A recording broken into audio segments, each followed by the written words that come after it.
Yo, it's Cass and Chris. We got you in the mix. Yeah. We say goodbye to the gloominess and the rain. Bright-eyed pupils when we peep the waves. Until we get sipping our local IPA. Welcome to the city built for leisure and play. Cause we're living. Welcome back to another edition of the Living in San Diego podcast. You heard the intro. You got Cass and Chris. Got Cassie Lewis here and Chris Erickson, the Living in San Diego crew. We are real estate agents, but this is not a real estate podcast. It's sponsored by us, though, right? Are we the lead sponsors? I think so. I don't think we pay each other or anything, but... But yeah, thanks for following along. If you guys follow us and coming here from Instagram, we've been having some viewership over there. So you'll definitely see our San Diego story of the week coming up. And it might be kind of for people like me, a little bit weird, but I like it. And it's a long time question I've been trying to answer. And I figured it out. There's a news article. I'm going to tease it. There's a news article maybe last year that I read. And so we brought it in. It's a mystery here in San Diego. We got it solved. So we're good there. We have new to do and Adieu. And what else we got? I think that's it. That's it, baby. Maybe we got sports. We got a little sports. Yeah. Oh, yeah. I got a hot take from for you. Not a hot take. I guess it's just the article is kind of funny. So it's for your team, the old Gigantes. I know we're a Living in San Diego podcast, but my co-host is a Giants fan. Yeah, I'm an eclectic sports fan. Yeah. I was told yesterday. Mm-hmm. It's like, yeah, I am. That's a good definition of the only San Diego team he likes is the San Diego FC. And the goals. That's it. Oh, I like the Seals too. I've never seen a Seals game, but yeah, I have no reason not to be a Seals fan. Oh, I did see a commercial, and they were really pushing. It was actually pretty funny about a new sports team here in San Diego. It's the I don't know the name of it, but it's professional indoor volleyball. Yeah, sweet. Playing down at VA House. I'd be down. I have no clue how the scoring works when I'm watching, but I'm like, this looks cool. I like that. Yeah. I like it in the Olympics. It's rad. The way they showcased it, the commercial is pretty funny because they drop an F-bomb at the end. I don't know. It was well done. So anyways, shout out to them. They're coming here. I don't even know when, but I know there's a professional indoor women's volleyball team coming to San Diego. So I'm in for sure. Yeah, we'll get some swag.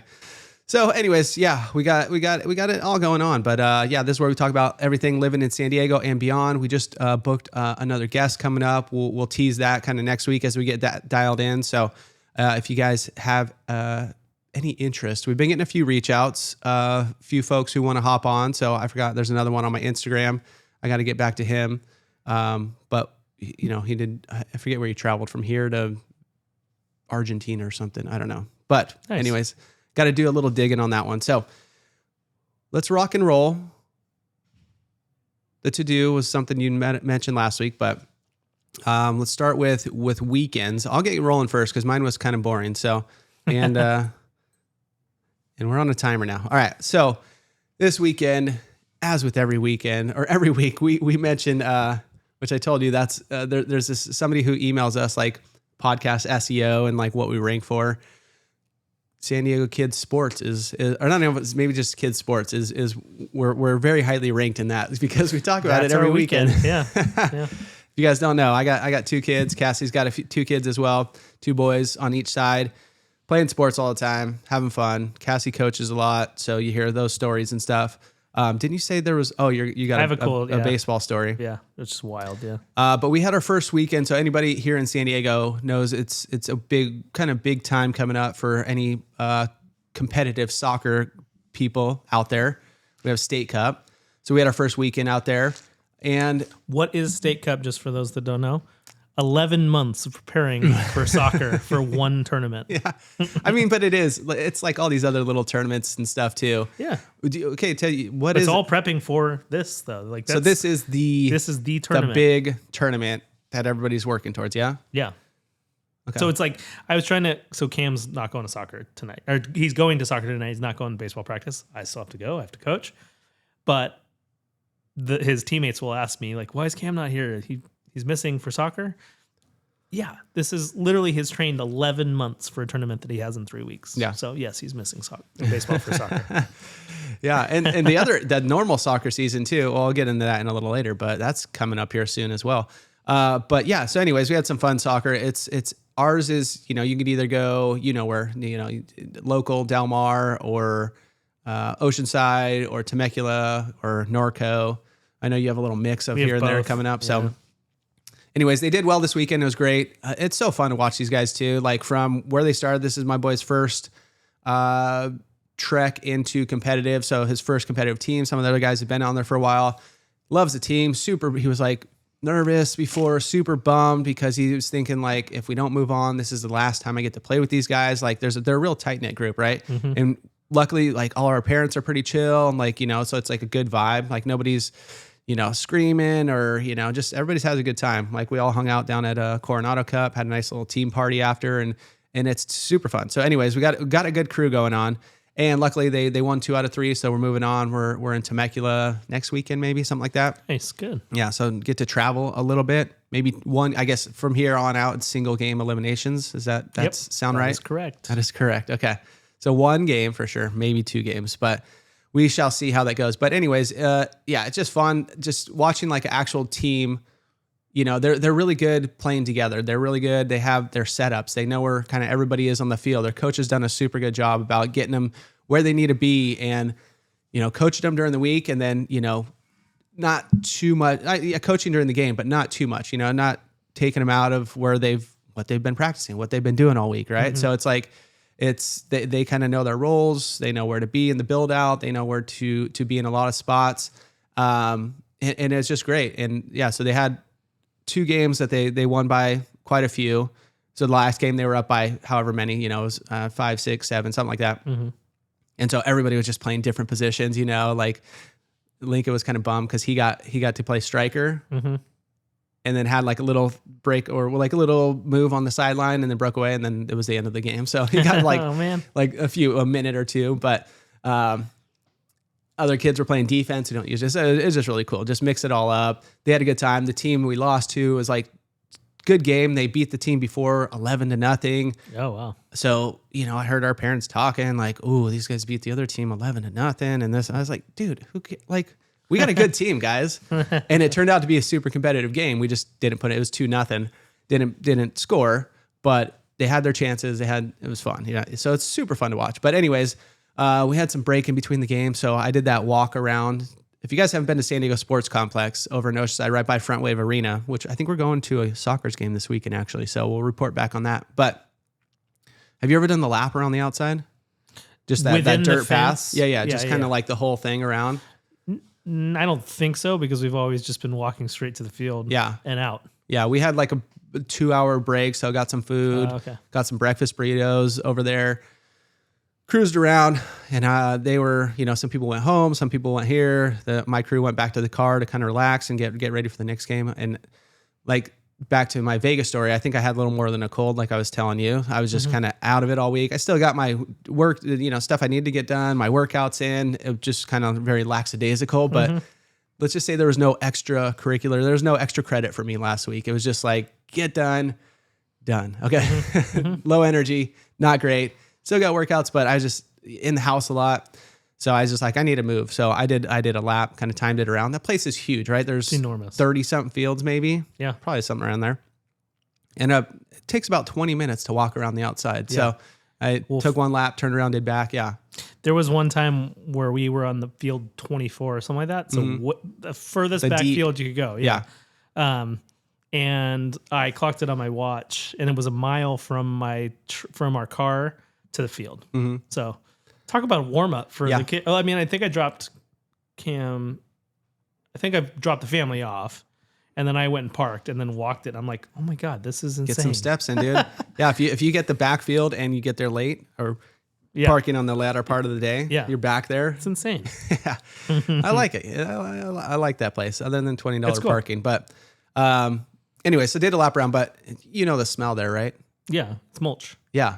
I thought it was like a dump or something, but on that lap around, they have a sign And it's like, yeah, they have a huge compost. So like not all, but a lot of North County compost, those green bins, that's where they're going. So if you walk up on the side of the hill, you can look over huge compost piles. And so obviously like I guess the southwest corner, that's where we were playing. And it was just like, yeah, it's not good. Smell coming in. And luckily I could smell it because like I said, last week was a little iffy. At one point I was cooking dinner and couldn't taste or couldn't smell. So that was not fun. It brought you back. Yeah. I was like, okay, we're good. But yeah, huge compost, I guess piles, huge compost, just like mulch piles. Yeah. Mulch piles. Yeah. Smells like eucalyptus a little bit, but a lot of garbage. Yeah. So anyways, it's cool. They got that up there, but, so that was the whole weekend, just hanging out with mulch, hanging out up there, kind of took it easy. No hikes this weekend. We potentially fit in another hike this weekend. I did see on Instagram one hike. I'm not going to do it this weekend, but it's called the Catalina Trail, I believe, or on an intercoastal trail or something like that. And it's like a 3-day hike. It's like 10 miles a day. I didn't know Catalina was that big. I have a buddy that's doing a marathon at Catalina. Wow. So they get picked up he's training right now for it, from camp soccer team. And they get picked up in Avalon. They get taken to, what's it called? Two Harbors or whatever it's called. Yeah. And then it's a marathon back to Avalon. Yeah. And it's like, I asked him I can't remember what he said the terrain was, but it's so much vertical. Yeah. You get a lot of up, a lot of down. Yeah. The gal I watched on Instagram, I should have saved her name, but, Travels with Nick or something. I forget. But anyways, I just saw day 1 and day 2. Day 1, she's like a lot of elevation. Day 2 is pretty chill. And it was like, you go down and you camp like right on the beach down there. It looks sick. So anyways, that's like I got to add it to the bucket list, but I need a part. You want to do it? I'd do it in a heartbeat. It sounds fun. It takes, she's doing it in 3 days. I don't know if you could do it quicker, but you could camp up there, which is rad. Yeah. Look at some bison. Like it looks sick. So anyways, eagles. Yeah, it looked like a super fun time. Giant birds there. You can see see if you're bald eagles or if your eagle's an eagle. I swear I saw one. Okay, and then the other thing that I did just want to bring up because I thought it'd be cool is after Burrito Club, which is our home studios here. This is where we're filming right now, up in Carlsbad. I did a run after I don't know last time time we filmed right. Yep. Last time we made a podcast. But if you go just over to the north a little bit on Faraday right there. There's so many cool little spots like you wouldn't think in this business district back here of like restaurants and places like you got Prager Brothers back there. You got a Pannikin Coffee back there. You have Felix's Barbecue. There was a really cool spot that I haven't been to, but it looks awesome. It's gourmet market, charcuterie, wine, and food to go. It's called Savory Farms. It looks like a little, like kind of market kind of. Yeah, like I guess kind of Harvest Ranch-ish where you got a little bit high end, you got some fancy stuff in there. It looked really cool. So anyways, that's in there. Arcana Brewing's on the other side. So it's just a cool little area. But I took a picture of another spot, but as I did some research, unfortunately, it looks like it's closed. It's called Wine Birds. And it's like, it was like a little wine shop. And then they had a little outdoor area. It's called a garden or something. So I would be interested to see if like a little beer spot or something goes in there. It looks like a cool, because you're overlooking the kind of the farmland out there in Carlsbad, which is crazy how much farmland's out there, right? But yeah, I think they are closed. But they were talking about like I was like researching organic wines and biodynamic wines, and I had a whole thing on there, but they're no more. So Bummer. It's not our Adieu. That is not our Adieu. We never knew it. So. Yeah, no, their website didn't come up, and their Google profile said it was closed. So Bummer. Anywho, but the other place, Savory Farms, looks like they do have some wine in there as well. But anyways, cool. That was the weekend. That was the week. Now we're back at it. Yeah. Like I said, maybe a soccer game this weekend, maybe another hike. Not the Catalina one, but we'll do that. How was your weekend, sir? Mine was week/weekend or anything. The highlights. Yeah, mine was pretty similar except for a different sport. We had a baseball tournament on this past weekend, Saturday and Sunday. I have never had to scrounge for players more in my life. But everybody's at soccer or what? Just. No, everybody's got their own excuses. Mm-hmm. Some of them not great, some of them okay. Yeah. But it was great because we ended up having some subs that I've coached before. Have been playing travel a lot longer than a lot of our kids too. So like good for our players to watch and kind of see what's up. And Game 1 on Saturday was early. We had to be down there at 7:15. That's early day. Where are you Down playing? at Forest Ranch. Okay. So they have the nice. Have you been down there? They have the nice turf fields for soccer, and I think we filmed down there. Remember when we made we a did. vlog down there by the baseball fields. on We our did. YouTube? If you guys need to check it out, if you're looking to buy in that area, Yeah, that's check right. out. Yeah. Just look at Forest Ranch, living in San Diego. Yep. But so we did early morning down there. Tight game, like super fun. 7:15 was kickoff, or no? 7:15 was warm ups. Okay. 8:00 kickoff. Got it. But super fun game. Like that team was very close to us, like competitive wise, and they got a triple play on us. Insane. Ooh. Yeah. So like liner to the first, like hard liner from our buddy David's kid to the first baseman, steps on first, gets the runner that was it.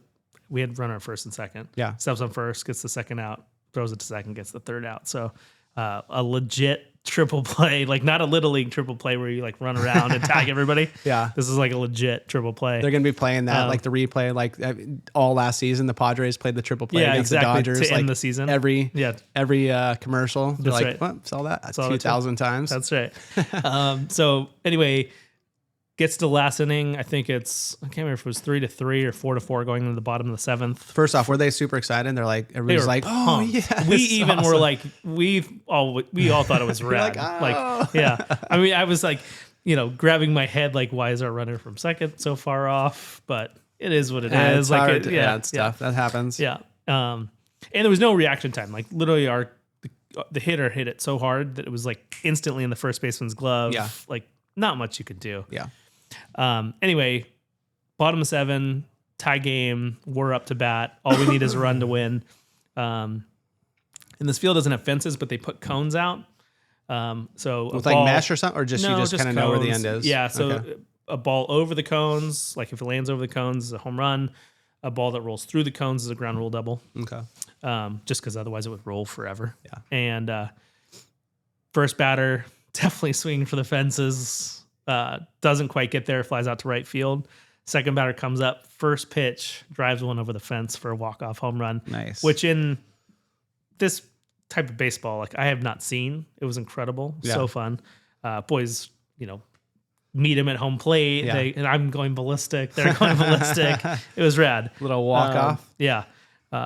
For a team that hasn't had a lot of wins, like it was a huge win for us, and it was really fun. Yeah. Second game, we played a team from Brawley, where it looked like they ate the first team we played. Yeah. So, and they beat us 10-0. Like they walloped us. Don't they? Do they go to the Little League World Series a bit? Is it Brawley? Probably. I mean, these kids. I'm not joking about how big they are. They are enormous. Yeah.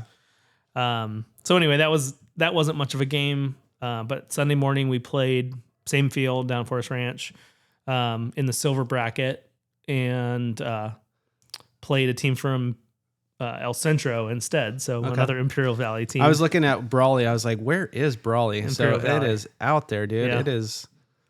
Yeah. It's just south of the Salton Sea. Yeah. I used to work out there every now and then. Okay. And it, like in the summer, it is brutal. Yeah. If you live out there, you got Johnny's Burritos in Brawley. Yeah. If you got Johnny's Burrito. And then if you're looking at a map, it's just like you got the town, right? It's like however many blocks. It's not huge, but it's decent size. Yeah. And then just farmland. Yep. All the way around. And you got all the cities. You got Calexico, you got Calipatria, you've got El Centro, Brawley, Anza. Anza, yeah. All of that stuff's in there. Holtville. Any yeah, Holtvilles out there? I've been to Holtville before. So Holtville. Yeah. So anyway, we played the team from El Centro on Sunday, and we're the away team, so we get up to hit first.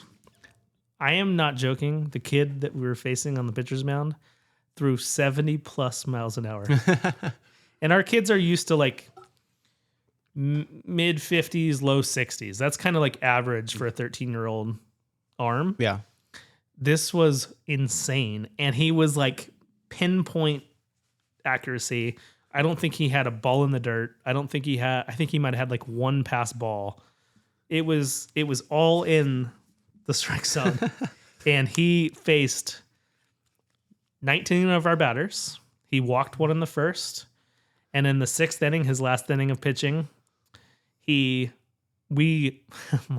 our other coach, had our leadoff hitter lay one down for a bunt single and got it. And he was like shaking. He was like, "Coach, I don't want to do it." Yeah, like, getting in the way of that. No, I'm trying to stay back, dude. But this dude struck out 17 batters in 19 batters he faced. All right. But the cool thing is, we only gave up 1 run in the first, 1 run in the second, none in the third, 1 in the fourth, 1 in the fifth, and 1 in the sixth, I think. 5 runs, including this pitcher hit a home run 20 feet over the fence. Yeah. So this kid will play professional baseball, like at some level. Yeah. But did you get his name? Did you get his autograph? Valenzuela is his last name, so like he will just be in the long line of Valenzuelas. Yeah. But our boys played such great defense. Our pitching was on point against a very, very good team, to the point where every time we struck out 3 times in the innings, I'd be walking back to the dugout and he'd be yelling, "Boys, we need to score runs now. We have to mercy them. We have to be done with this game so-and-so can pitch in the championship."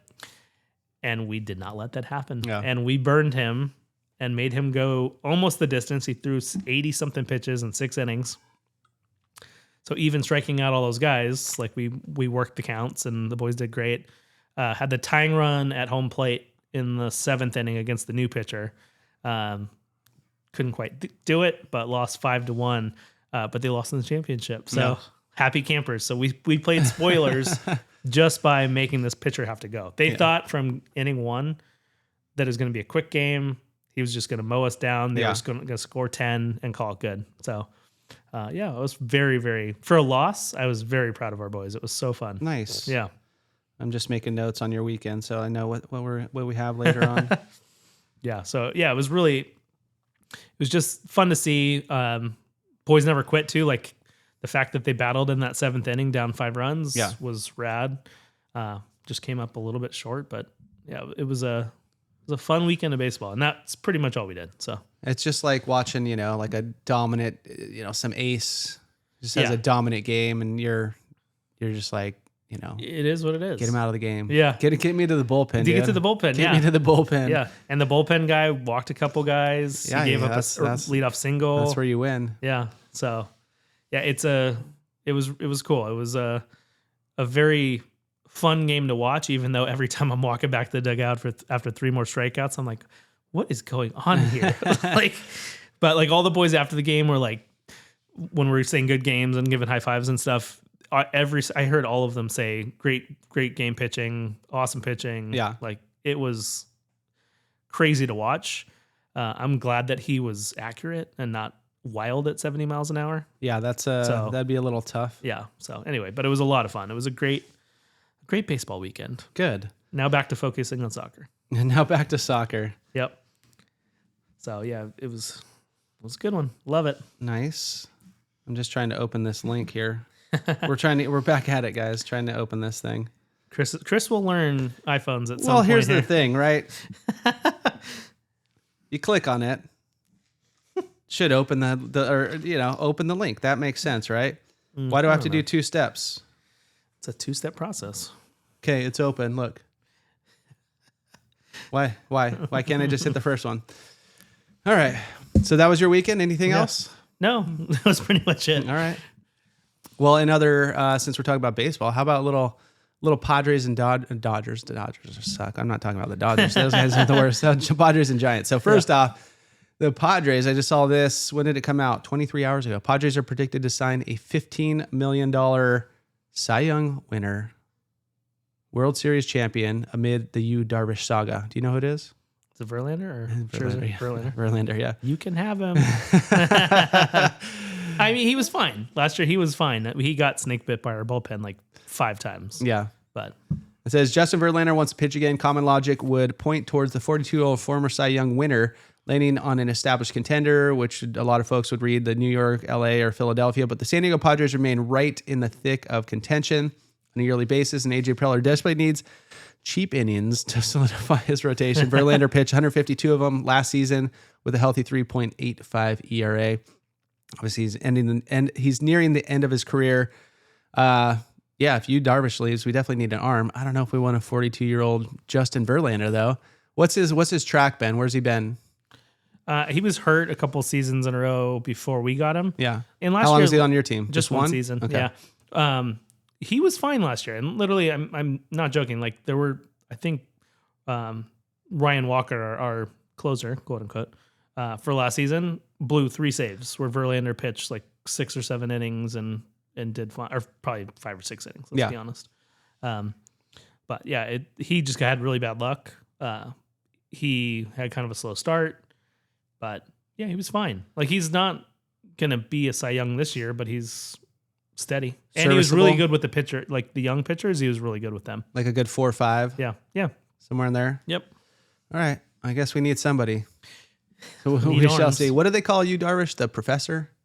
Just because he's got so many different pitches. Probably. He's got like 80 different pitches. I don't know. Yeah, so many different pitches. He was fun to watch, but you could see. I think did he get some surgery this year or something? Surgery, yeah. So kind of put him back a little bit. Yeah. There was reports that he retired, and now there's reports that he's not retiring, but who knows? But he's not playing this season, so. Oh, he's out either way? I think so, yeah. All right. Other Padres news, in a full circle moment, Will Myers and Bud Black will rejoin the Padres organization. So AJ Preller's tenure as a Padres rockstar GM began essentially in the winter of 2014 when a flurry of moves, including trading the former AL rookie of the year, Will Myers, and installed him as a Padres manager, Bud Black's center fielder. As Padres manager, Bud Black center fielder. So Wednesday, news that both Bud Black and Will Myers are rejoining the organization is a full circle moment. Black is 68. He's returning as a senior advisor to baseball operations. And Will Myers is 35. He's a youngster, rejoined the organization as a special assignment coach in player development. So some 11 years and 3-team trade with the Rays first dropped him into San Diego. So anyways, I like those dudes. Yeah. I don't know how much impact they have at those positions, but you know, you get some good people in the organization from top to bottom and you're good to go. Yeah. It's following the Giants did this offseason too, getting Bochy in the front office. And, yeah. Ron Washington, like some of the old school guys in the got Ron Washington staff. in there. Yeah. Yeah. We've got a whole bunch of old school talent. So, all right. Yeah. You guys are kind of old school team. So yeah, that makes sense. Black went 649 and 713 over parts of 9 years as the Padres manager. He oversaw just 2 winning seasons without qualifying for the postseason. He served as a special assistant. So I like Bud Black, but I guess, did he get the job done? I mean, well, he wasn't working with a ton either, but, you know. Yeah. He made the postseason his first 2 years in Colorado as a wild card, but went 544 and 690 over parts of 9 seasons before his dismissal. Dang, he was there 9 years? Yeah, he's there a long time. Wow. Yep. That's wild. Anyway, so yeah, we got a little bit Padres coming back. Yeah. Ex-Padres coming back. And then in a little bit of Giants news. This is funny. Okay, ready? Wait, there's a non-funny one too. Here we go. This is when did this drop? 22 hours ago. So this is from it's from a caveat. It's from a Padres leaning organization. Of course it is. Publication. But here's the headline. Giants attempt at leaping Padres in NL West features overpay for middling outfielder.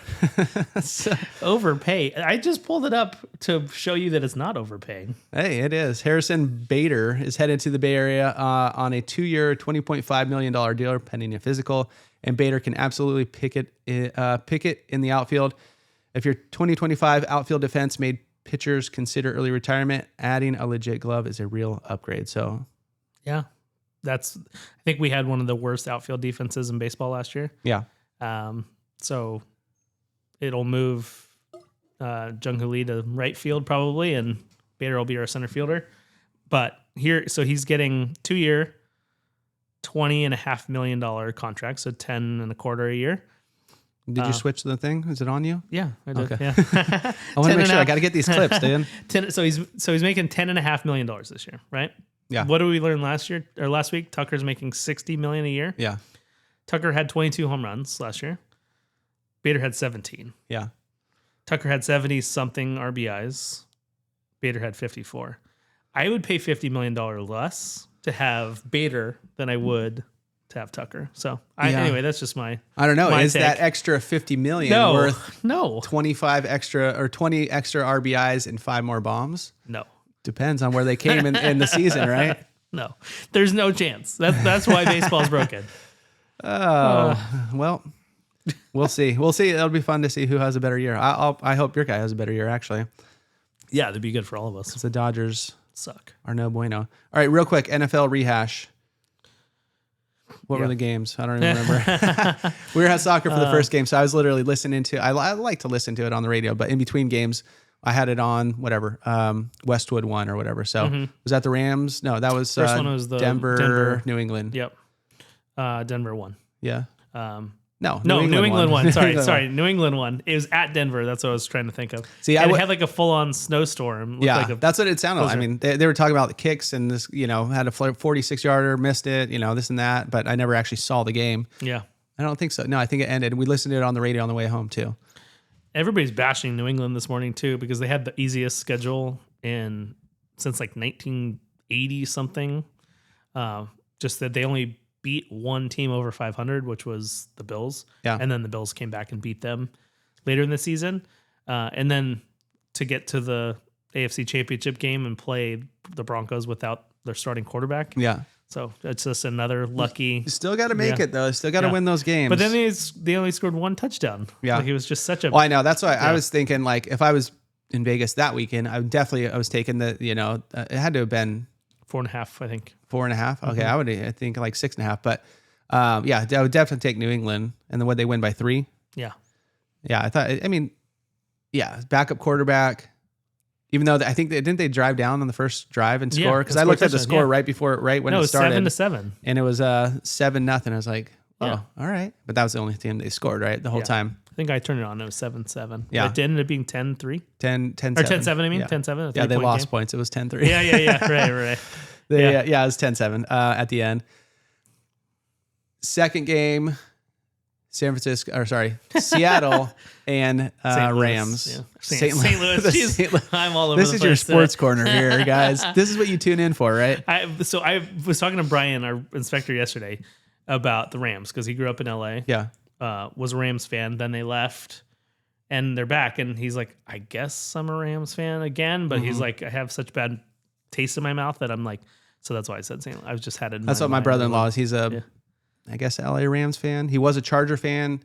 And like the Rams were like growing up, that was his team. And then they were like his backup team when the Chargers were here and the Chargers went to LA and he went back to Rams. Yeah. So I think he's a Rams fan, but not 100%. No, he's definitely a Rams fan. I don't know if he's a Charger fan still. But what was the final in that game? It was definitely higher scoring game. And I can't remember exactly though. Rams, Seahawks. 31-27. Okay. Seahawks. So they didn't cover either. I think that was 4.5 also. Yeah. So. All right. So who's your prediction? We still got another week. Next week's story of the week has to do with football a little bit. Has to do with Super Bowl. So we'll tie that into next week. But so let's give you picks this week, and then next week we'll see if you're still there. Okay. Who are we taking? I want both of them to lose. Clearly, it's one of those Super Bowls. Why you don't like Seattle? No, it's one of those like I like rooting against my brother-in-law's teams. So, and he's a Seattle fan. Yeah, Travis is a Seattle fan. So boo. Like this is the same thing. If the Vikings were in the Super Bowl, I'd be rooting against them because Tyler's a Vikings fan. So yeah, see, I'd take I would root for the Vikings because I'm a Minnesota fan. Yeah, you have ties. Yeah, family and this and that. And I did go to a Twinkies game when I was on our road trip back in the day. I think I gave Tyler my mini Kirby Puckett bat, actually. Oh yeah, that's right. But anyway, yeah. So I think Seattle will win. I just don't think New England's good enough. Yeah, but that's what I totally think. I see them winning, but like they just looked really good. I see them winning by a lot. Yeah, but then it's a Super Bowl, so you're just like, dude, who knows? Never know. Like that stupid Eli Manning with that guy's catch off his helmet, and you're like. I mean, I didn't want either team to win on that one either, but still, you're like, come on, I'd rather not see that guy win. Yeah. But yeah, I don't know. I'm going to check out the line and I'll make my bet next week, but maybe I think I do need to get some money on this game. Yeah. Yeah. I'm like questioning whether I even want to watch it. So I'm definitely going to watch it. Well, reason one, obviously and I'm sure, I don't know if your boys are the same, but they watch TV for the commercials. They would run in.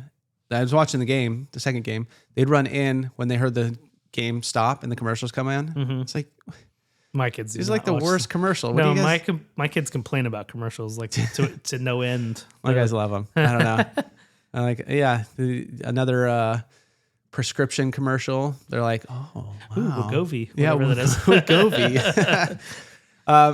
Okay, last point on sports before we get into new, to do, and to do. As a San Diego Charger fan, I was talking with my cousin. He's still a Charger fan. He's in Orange County, so he could follow them, right? He grew up Northern California, was a Charger fan, lived in San Diego for a while, Charger fan. Now he's in Orange County, so he could be a Charger fan because he doesn't have the San Diego tie. He doesn't necessarily have the San Diego tie. Like, he doesn't have the hatred for LA that we do. Exactly. And but anyways, he's like, I hope Denver loses because I hate Denver. You know, AFC West kind of thing. No, I hated Denver when I was a Charger fan. Yeah, but who out of the two teams, who did you dislike more, the Patriots or the Broncos, for the tenure that the Chargers were here that we watched them? I'd say the Broncos, just because it was AFC. It was their division rival. Yeah. Or conference rival for a long time. And they were good for a handful of seasons too. Like when, what's his face? John Elway was there. Yeah. They were good. And the Chargers got beat a lot. They did. So, I remember a game when John Lynch was still playing for them. I think it was me and Donovan there. Can't remember. But I was at the game where Tomlinson's running down the field and John Lynch goes to tackle him and rips his helmet off. And everybody just went ballistic. Like, how dare you touch our running back that way? Not touch LT, dude. Touch LT like that. So I hated the Broncos. One of my good friends in college was a diehard Broncos fan. So every now and then we'd watch the rivalry games together, and it was always fun, entertaining. Yeah. Fun times. Yep. See, I'm going with New England just because there's too many big moments that New England beat the Chargers. Yeah, I know. That were, you know. It was really the one was the most painful one. It was the Marlon McCree. Yeah, that was a big one too. But they beat him multiple times in the playoffs. That was just. It had to have been. That's my. They did. No. They definitely did. But that was the gut punch one because that was the 14-2 season. Mm-hmm. We had the bye. Playing them at home. Game was won, and literally like all he had to do was go to the ground, and the Chargers win. That was the gut punch one. All right. So you're right. I hate the Patriots too. Yeah. And now as a Bills fan, I hate the Patriots. Yeah. Oh yeah. There you go. Okay. So we hate both of those teams. Yeah. But all right, we'll see who wins the Super Bowl. Hopefully Bad Bunny wins the Super Bowl. Hopefully that'll be the since it's the halftime show. Hopefully he'll win. Bad Bunny. Here we go. All right. New to do, and I bid you adieu. All right. Coming up new. This is kind of like a little play on new because they shut down, but now there's talks, and from the inside, they made a public statement that they're opening back up.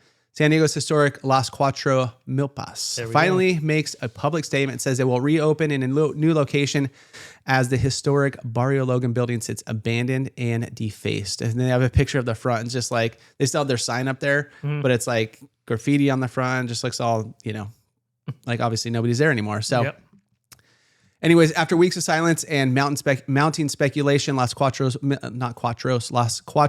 Milpas has publicly confirmed for the first time that the family intends to reopen the iconic restaurant in a new location following the closure of its nearly century-old home in Barrio Logan following the controversial sale to the controversial church. So that's who the building ended up selling for. Obviously, they didn't end up staying there. So in a statement posted on social media, the Estudio family acknowledged the sale of the Logan Avenue property and sought to reassure the community that the business itself is not gone for good. While our current building has been sold, we want to reassure everyone that Las Cuatro Milpas remains proudly owned and operated by the family. The statement reads, "Our roots, our recipes, and our commitment to our community remains unchanged." The family added that they are working diligently behind the scenes to relocate and reopen the stores, concluding with a promise that we will be back very soon. Nice. So cool. Yeah. The iconic San Diego taco shop right here is going to be back. So 92-year history.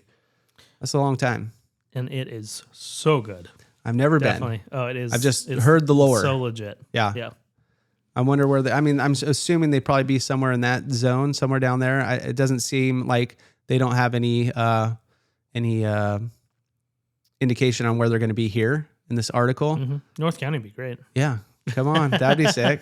Come on up to, little Encinitas, maybe. I don't know. There's plenty of vacant storefronts. Encinitas, they'd probably be in. Don't go to Encinitas. They're going to take like 10 years to open up. Yeah. Carlsbad's probably better. Maybe go to Carlsbad. Yeah. You could open up something there.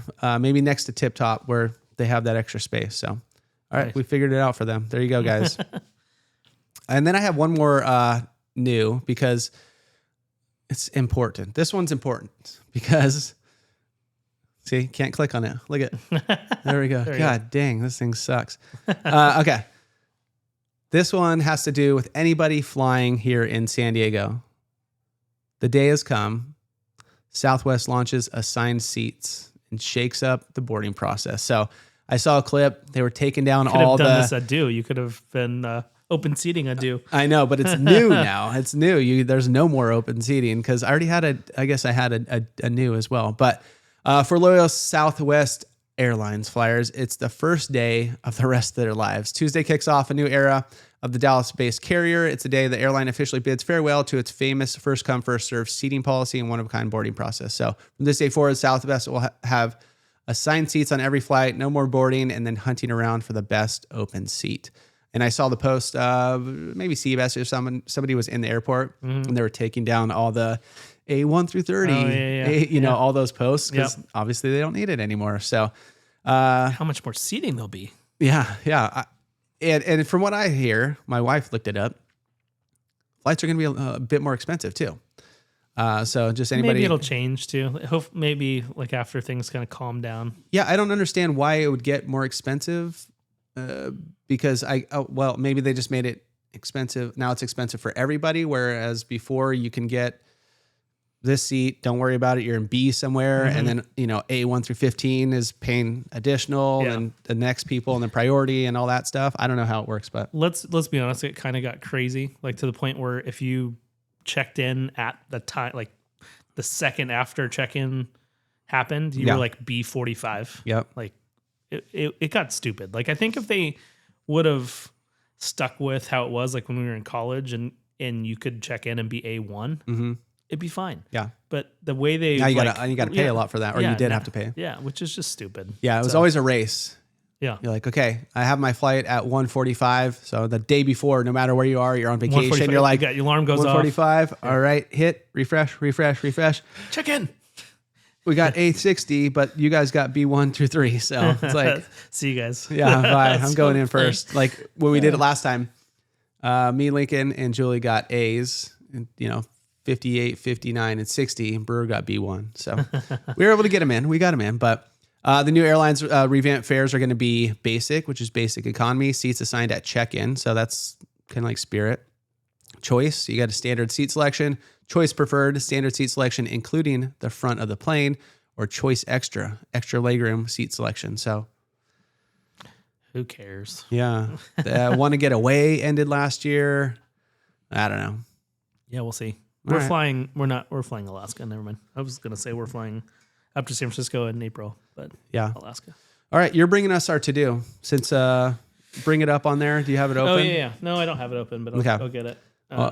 It has to do with something you could do multiple times throughout the entire summer. Here, go to our the link there, because I have the I couldn't find it online. It was just on their Instagram post. Oh, okay. So the Instagram post is tagged right there. I will pull it up. Pulling it up now. It's a hot one, guys. It is. It is every year. Let's see. Go down. There it is. And Instagram. Okay, I found it online last week. Oh, did you? Yeah, but it's okay. This works great. Okay. So always a hot announcement. I think this is the second or third year. Yeah, if you saw last year, that was hot. That was a hot lineup. This one, it's good. It's still pretty good. Yeah. But SeaWorld introduced their concerts. It says the concerts are back. It says turning your volume up all the way on the post. But SeaWorld's 2026 concert lineup has dropped, and it is really, really good. Banging. So it's definitely worth checking out. start off the first one, which is actually a pretty good one. Fits in the Tantrums. Not as funny. You can as make your head clap or hands clap. Yeah. They have other songs, but I looked. I was like, what's the most popular songs for some of these guys? Yeah. So Fits and Tantrums, that's a kind of a legit one. They're still pretty current. Next, you got the band Perry. If I Die Young. Yeah. The band Perry used to be something else, right? Like a name that got Did they? I don't know. I know Dixie Chicks they had to change their name, but yeah. I can't remember. Maybe I could be wrong. And the next one up, Philip Phillips. Home. Yeah. Is there any other one or just? Yeah. He had a few. I think he's got a new one. I haven't seen. I just went with Home because I knew that one. Have you guys ever watched have you ever watched Masked Singer? No, just seen clips of commercials. So our family has just gotten back into it. Yeah. And I picture a lot of these people being on the Masked Singer. I just wanted to say that one. Yeah, this is the Masked Singer lineup. Next, you've got the Yin Yang Twins. Yeah. On Saturday, June 6th. After that, Bow Wow and Dim Franchise Boys. Way to read that. Yeah, it's Dim Franchise Boys. And no more little Bow Wow anymore. He's not little. He's not little anymore. Yeah. He was really little when we were like in elementary school. He was a little Bow Wow back then. Yeah. Yep. Next, you've got, is that the only one? Here we go. E40, big Bay Area guy. He's at. I do like E40 sick. Like he's got some jams, dude. He's good. Yeah. I like me some E40. He's on 7-Eleven. So remember 7-Eleven day, E40, go get a Slurpee, go watch some E40. Yep, that's right. And see some sea lions. Yeah. Next up, you've got Soulja Boy and Paul Wall.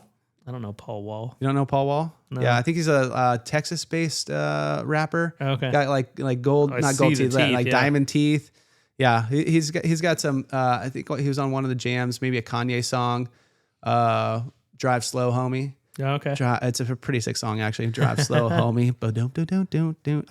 And then Soulja Boy. I mean, classic. I just remember when that came out, like.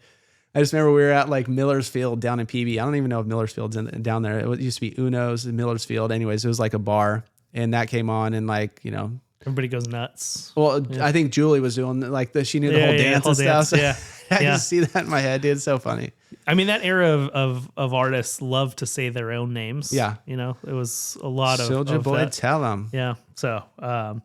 Next up, we've got Jordan Sparks. Was Jordan Sparks American Idol, I think? I think so. It sounds about right. Yeah. You have Too Short and Warren G.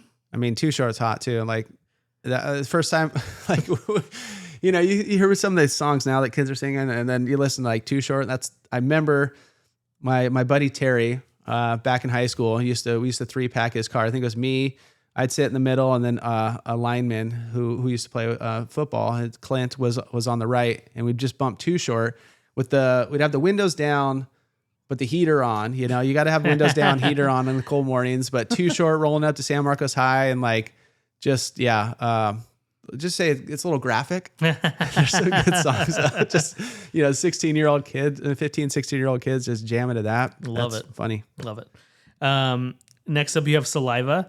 But it is the new Saliva. They have a new singer for Saliva. I don't know the old Saliva. Rock band. I don't like that word, Saliva. That's gross. It's gross. It is. This one's huge. Uncle Cracker. Uncle Cracker, baby. And then the last one on August 29th, closing out the SeaWorld Bayside Brews and Barbecue. Ooh, that's kind of cool. Is Skillet. On Saturday, August 29th. I don't know Skillet. I don't know Skillet either. So, but you did miss one. Should have been with Uncle Cracker. Oh, I did? You missed one. The Pop 2000 tour hosted by Chris Kirkpatrick of NSYNC. And then you have O-Town, Ryan Cabrera, and LFO. Wow. Yeah. You got to go to that one. So I don't know how I missed that one. Yeah, I don't either. But some of the... Christopher Patrick, the forgotten NSYNC member. Yeah, some of the... so I guess if you get tickets to SeaWorld, you could just go to this too. But... I'm trying to look. There was some of the comments were pretty funny, but let me see. Somebody's like, oh, whoever set this up needs a raise for the team behind this year and last year's lineup. I love Fitz. Yay. There were some good ones. I lost them, but these guys are going July 11th, so they're going to E40. Nice. Yeah. Yeah. So anyways, let's go. That's cool. Yeah. I've never been to one. No, the venue looks super weird. First off, like I dig some of those would be sick concerts, right? But it's where the show that they used to like drive the boats into the bay, right? Yeah, and so like you have the whole amphitheater up here, right? And then you have, I don't know, 40 or 50 yards in the middle of the bay. Water, yeah. You just have like the stage, and so like, you know, a lot of the energy from a concert comes from people right there and everybody. And so like that whole section is Maybe just water. Maybe you get swimming seats. I don't know. I just always think it's like, I guess it's not 40, 50 yards. It's probably like 20 or 30 yards, but still you got a little bit of space between you and the artist. So they're just like looking out and then see water, like not a sea of people, an actual sea. And then like people in the stands. So anywho, that's what we got like a for good time to me. to do. So I think last year's lineup was Funnier. Funnier. This one is actually Pretty good. They did all right. Okay. And then Adieu. Do you know what Adieu is this week? No, I don't. We're bidding adieu to the SoCal ski season because I've seen posts on Insta, people like other realtors and stuff that they'll go around and film and have the date up there and it'd be like 123 and they show like Bear Resort and they show like, you know, parking lot, still a lot of people, but it's just like no snow except on the runs, main runs. Yeah. And then people walking, you can't even go from like lift to lift. You have to like walk across dirt and grass to get there. So here it is. It's been a rough season for SoCal Mountain Resort so far. Instead of much needed snow, many of the resorts have only gotten rain. So walking around the communities of Big Bear, tourists are hard pressed to find any snow at all, besides man-made snow at two of the ski resorts. So there's only two spots that are open. The National Weather Service said on average, Big Bear receives approximately 11 inches of snow every December, but not this year. This year, Big Bear Lake, we've not recorded any snowfall. Wow. This is from, January 5th. So there might have been a little bit in between here and there, but there's also been high temperatures. So the historic averages high temperatures during that time period is 47 degrees. But in 2025, the average high in Big Bear during that time period was 60 degrees. And we actually did have a record high earlier in December at 72 degrees. So it's been warm.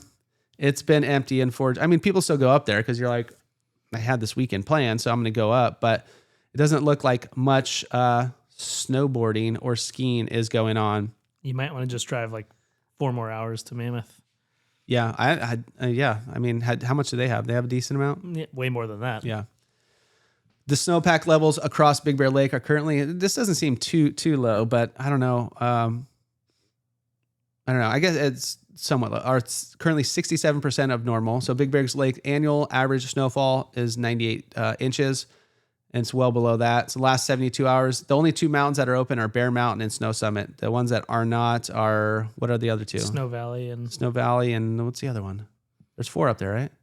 I only know the 3. Okay. Well, yeah, the other one's not open. Okay. 3-day forecast, 0 snow. There's an 36-inch base. At Bear Mountain, 10 of 26 trails are open. And at Snow Summit, 12 of 33. So very limited, but watch out for rocks. we're bidding. Yeah. Bring your beater board. We're bringing you, we're saying adieu to the ski season here in San Diego. Yeah. It's gone before we knew you. Yeah. So if you're thinking about going to Bear, like Cassie said, go to Mammoth. Yeah. Just go that extra 6 Also hours, a lot more or 4 expensive hours too. Yeah. I saw a post too. I don't know if I didn't look it up. But it's comparing like if you just flew to Japan as opposed to like going to one of our big resorts out here. And it was like just the ski. I don't know. Everything else was even cheaper too. Like even with flights and lodging and all that. But the 1 day ski ticket was like $80 or something right here. And I think it was one of the bigger resorts. So like, one of the bigger Colorado ones maybe, but it was like $270 or something for a lift ticket. Mammoth. That's insane, dude. One of Cam's teammates is going to Japan to snowboard the first weekend in February. Yeah. So pretty cool. Yeah, that's that would be cool. That sounds way more fun. Somewhere new, somewhere different. Yeah. You don't even think of them as having snow, but apparently they have some sick mountains. So, all right. We have 2 more things to go for. We got our San Diego story of the week, and then we got a question for Cassidy. So stay tuned for that. All right. Here we go. This is your San Diego story of the week. When you're looking up at the sky late at night not late at night, I guess early evening, and you see like 1,000 crows flying by. You're like, why are there so many crows? Where are they going? I got the answer. But here it goes. So have you noticed more crows around San Diego than you did like years ago? We're talking like 80s or 90s. Well, there's a cool story behind that. So in the early 1980s, common crows were almost never seen in much of the metro area. They were a little bit of East County. The furthest south coming into the coastal areas was like Carlsbad. That was like as far as the crows went. So you had no coastal like La Jolla's or Del Mar's or anything like that. No crows. So it sounds very peaceful because they're around my house right now and they are extremely loud. But since then, their numbers have exploded, filling the city and suburbs through the 90s and beyond. So back in the mid 80s, counts in areas like Fairbanks Ranch and Cardiff. Here's where I asked Cassidy, guess how many crows they counted in a 2-week period in the mid 1980s, so like 1985. 6. See, that's your closest yet. They counted just 57 crows during a 2-week study in those areas. So by the end of 2000s, those same counts showed thousands of birds, evidence that this species adapted incredibly well to the built-up environment. So found trashes, they spread. Are there less seagulls maybe? I don't know. There's still a lot of seagulls. There are, but like it seems like they would be competing. They eat the same thing. Yeah. But there's more people too, I guess. Yeah. Seagulls, they don't travel, like they're just coastal though, right? You don't see them like going inland. So that's the thing. I've been looking at them for years and you just see like huge flocks the evening time. You're like, dude, where are all these going? But have you ever wondered why you've seen tons of birds flying across San Diego in the evening? So part of the reason you're seeing them everywhere now is because they roost together in huge numbers. So some of the biggest roost sites in San Diego County are right near places like the east end of Lake Hodges. So you see them flying out towards that way. Okay.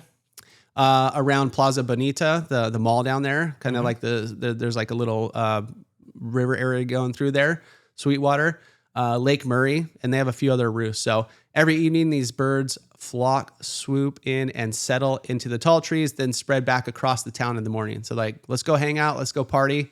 Then we got to go back. So that's wild. Anyways, the crow population has become a standout part of San Diego's urban wildlife, from almost non-existent in the 1980s to thousands of birds roosting across the region today. So that is why we see so many crows flying through our air at night. If you're like, where are they going?